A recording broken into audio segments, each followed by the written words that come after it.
touch, I could with just one touch, I could feel my body giving. Assalamualaikum warahmatullahi wabarakatuh. Waalaikumsalam. Sore ibu sekalian. Perkenalkan, saya Mufandi Syafitra. Saya Pasasana Bunga. Saya Nurina. Saya Dewi Sudarani. Kami adalah mahasiswa pengawal dari Universitas Indonesia Medan.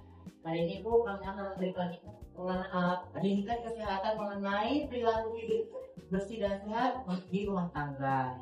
Jadi Bu, nanti untuk materinya akan dibacakan oleh teman saya yaitu Syamira. Dan saya dipersilakan. Nah, di sini saya akan menjelaskan apa itu PHBS. Kepanjangan dari PHBS ini yaitu perilaku hidup bersih dan sehat.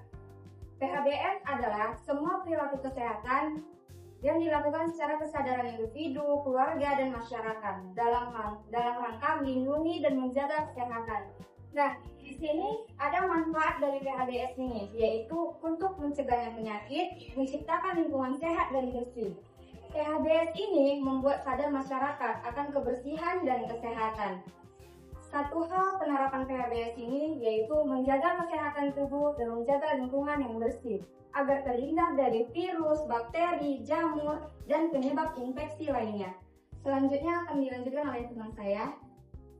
Nah, di sini ada tujuan dan perilaku hidup bersih dan sehat. Tujuannya itu apa saja sih? Yang pertama, Bapak Ibu, tujuannya itu meningkatkan kesadaran masyarakat agar masyarakat dapat mampu menerapkan hidup bersih dan sehat di rumahnya masing-masing.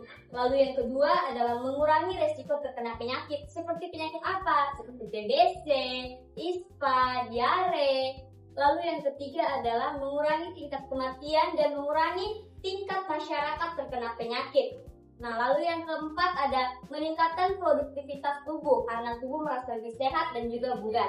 Lalu dampaknya apa kalau kita tidak menerapkan hidup bersih dan juga sehat? Dampak yang kita dapat adalah tubuh mudah terkena penyakit menular. Seperti apa? Seperti yang tadi saya bilang, seperti TBC, ISPA, diabetes, ada juga demam berdarah.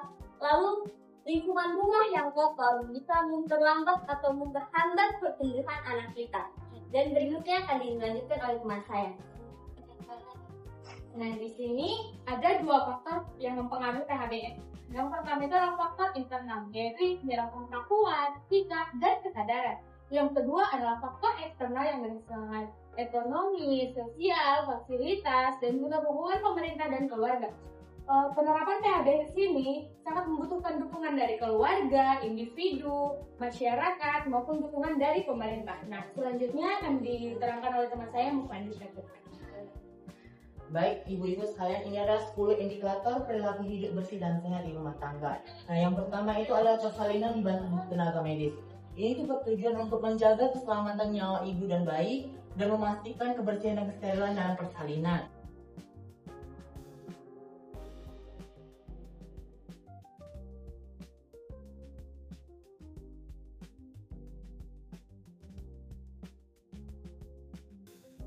Lalu yang kedua adalah pemberian ASI eksklusif. Ini merupakan pemenuhan gizi untuk bayi umur 0 sampai 6 bulan.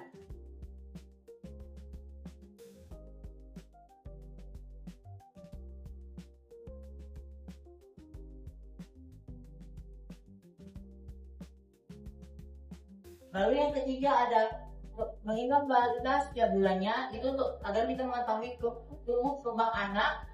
Lalu kita juga mengetahui apakah berat badan bayi ini termasuk normal atau tidak.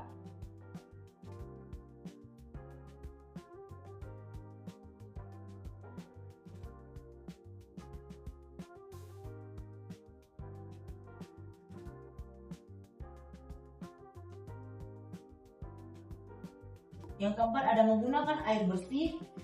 Tujuannya adalah agar kita tidak terkontaminasi oleh penyakit-penyakit akibat dari air yang kotor.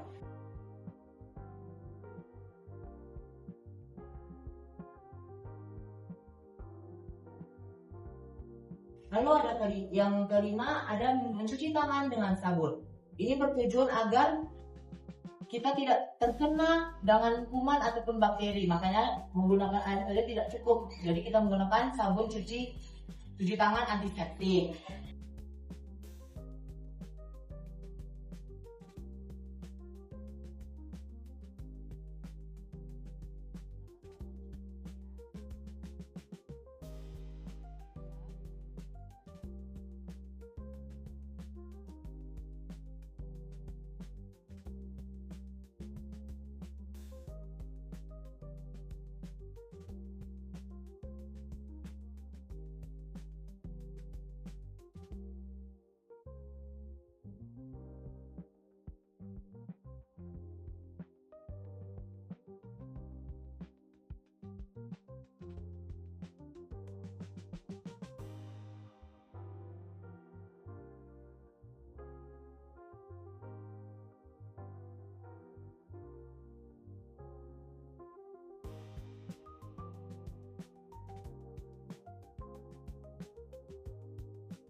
Lalu yang kena menggunakan jamban atau WC yang sehat dan membersihkannya secara rutin.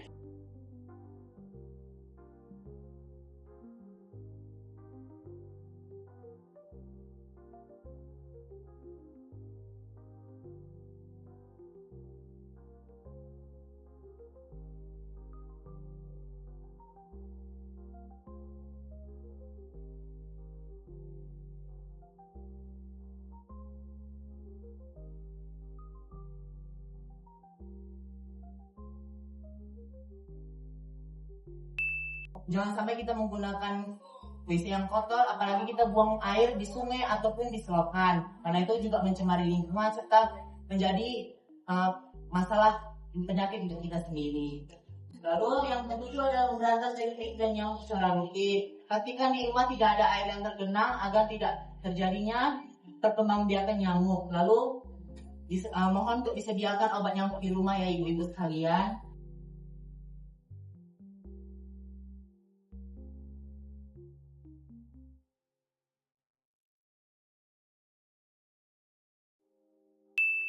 Lalu yang kedelapan ada makan buah dan sayur setiap hari untuk menjadi kebutuhan vitamin dan mineral kita setiap harinya.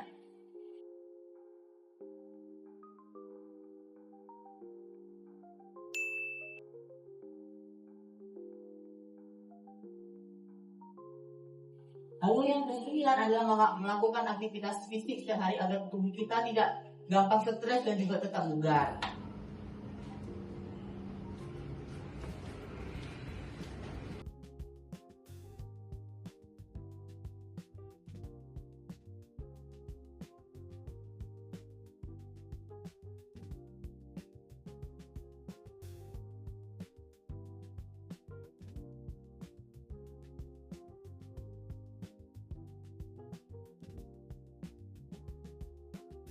Lalu yang terakhir adalah tidak merokok di dalam rumah, apalagi ada anak-anak yang masih kecil, ada ibu hamil, ataupun orang tua di rumah.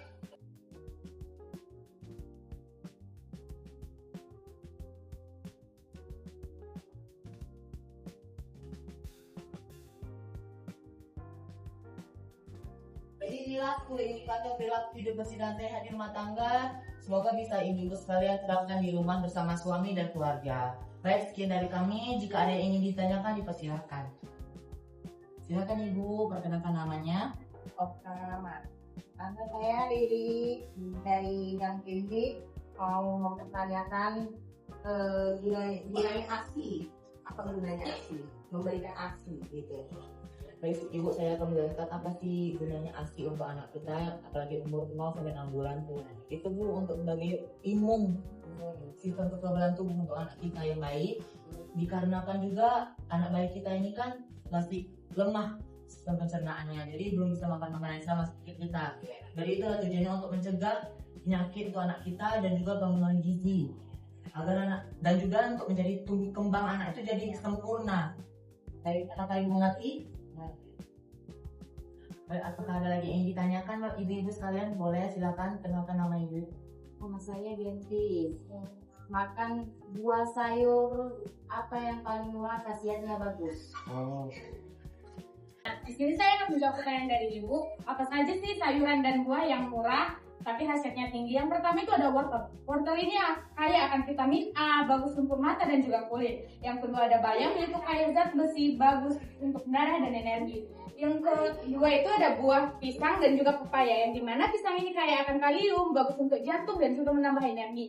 Nah, pepaya sangat banyak dengan kaya vitamin C, bagus untuk pencernaan dan juga kulit. Apakah Ibu mengerti, Bu? Baik Ibu, sekian dari kami. Semoga bermanfaat dan bisa menambah wawasan untuk kita semua. Sekian, terima kasih dan selamat sore. Selamat sore. Istirahat, istirahat.